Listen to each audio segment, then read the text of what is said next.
Chick-fil A has been attacked by the woke crowd this time. So they just can't get away from protest. You can't win for losing, I swear, sometimes. But here's how it's working out now. Chick-fil-A, who was, in opposition to same-sex marriage and pretty much everything that has to do with LGBTQIA+, elemental P, it is now facing a boycott because its hiring, a vice president of diversity, equity, and inclusion, DEI. Eric McReynolds, I think is his name, has been in the position for 2 years, but recent social media posts, I'm reading this now, recent social media posts have ignited outrage from conservatives who accuse the company of being woke. Recently, a 3-year-old video has resurfaced of the Chick-fil-A's CEO, Dan Cathy, shining the shoes of a black man. The company's embrace of DEI has been criticized by some, claiming that it's discriminatory based on race and gender. And of course, Chick-fil-A has responded saying it's an equal opportunity employer that values diversity and equity and inclusion and is committed to maintaining work environments free from harassment. Now, the CEO, Dan Cathy, he was, this is an old video again. He was at a thing. I don't know what it was, actually. It was him and 2 other guys, and one of the guys was black there. And he was telling a story about how a pastor or a preacher or whoever he was in the pulpit, and there was an African-American gentleman, older man, sitting on the front in the pew. And he went over and shined that man's shoes because the man was basically giving a lesson about how Jesus washed the feet of his disciples, saying that I am like you. I am not over you. I'm not above you. We are the same. And so what I can do, you can do. What I can have, you can have, type of thing. A lesson in humility and meekness. And so he went over and shined the shoes of that man sitting on the front pew. So in this video, the CEO of Chick-fil-A, Dan Cathy, was speaking about that he's seen the pastor do. And then he, sitting there in that chair in that little meeting, took a brush and went to shine the shoe of a black man that was sitting across from him. Which is very cheesy, I get it. But here's the thing, too. I will say this, just to be fair. When it comes to race, a lot of white people don't like to talk about race because at some point it feels accusatory.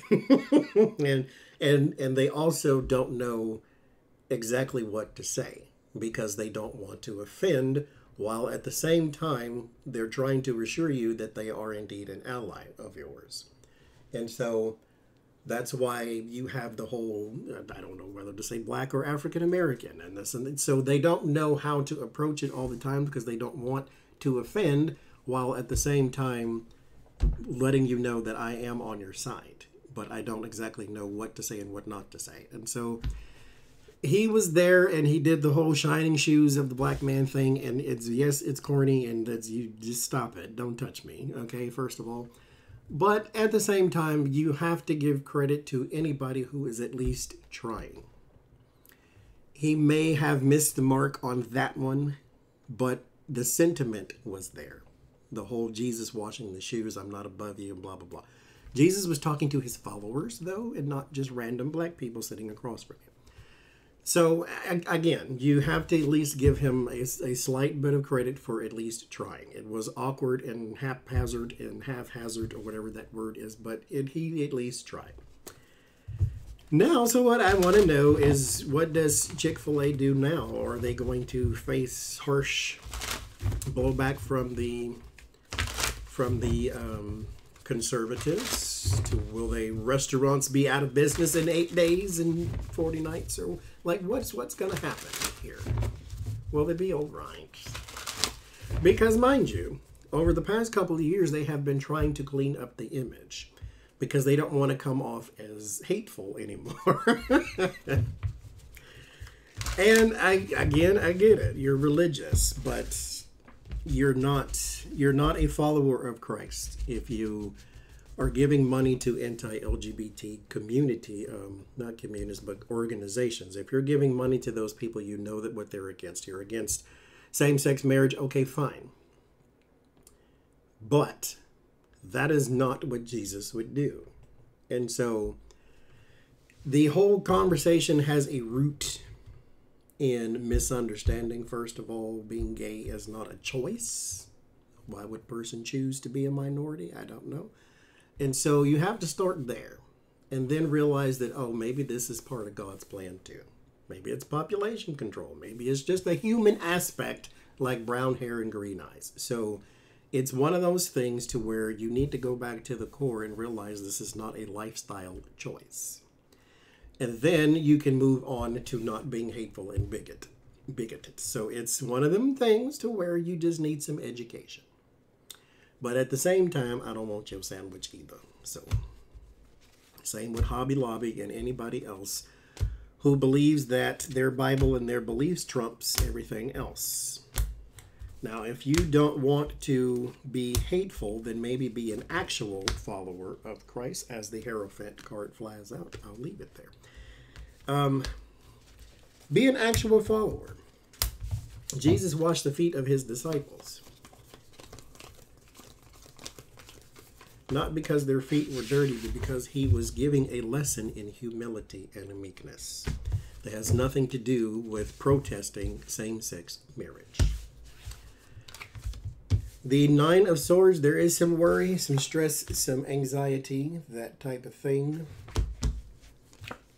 The Eight of Cups. Abandonment, walking away. They're leaving you. They're leaving you. Papa, can you hear me? They're leaving you. The Lover's card. Like-minded people. The Strength card. Thou shalt overcome. This is the card of meekness. Why? Because the lion is a jillion times stronger than she is and could kill her at any moment. Consider that the emperor, this the empress. She has power over life. She has power over him. She can soothe the savage beast. A soft answer turneth away wrath. Whatever trope you want to use, she has power over him. Not physical power, but a meekness, a softness, a gentleness. That is the energy of a Jesus Christ. Not force, not fear. Meekness, gentleness, love, compassion. Page of Cups.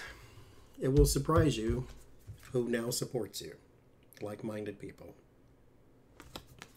So you may have gotten rid of the conservatives, but somebody else is going to replace them.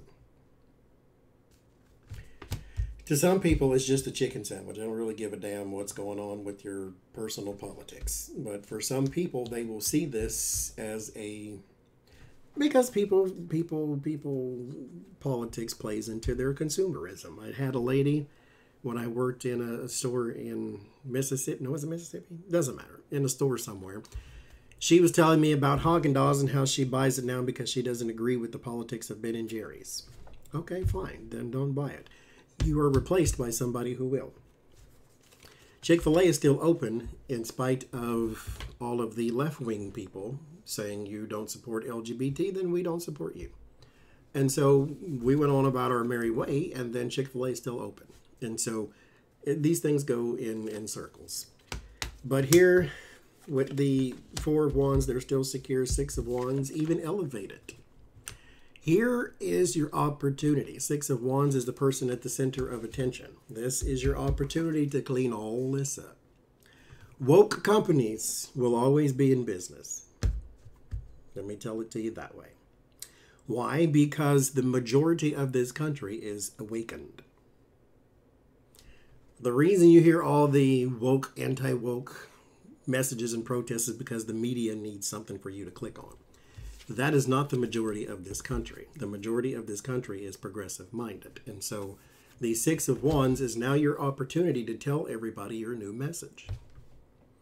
And how you came to the realization of this and the realization of that and the shining of the shoes of random black people and things, whatever. now's the time, so seize it. The Three of Cups, your word of solace, community. And then the High Priestess. Answers are within. Wisdom, you have learned. So maybe they have actually learned a lesson. The Wheel of Fortune is in the word of warning, which means it taught it to you the hard way. But I think you learned a lesson. Because these are lessons learned in the Wheel of Fortune. You see the snakes, Typhoon, Apophis, the devil. They challenged the gods and lost. So there's your hard lessons. Life teaches you better than anybody else on earth possibly can. Now's the chance. Chick-fil-A, don't drop the ball this time.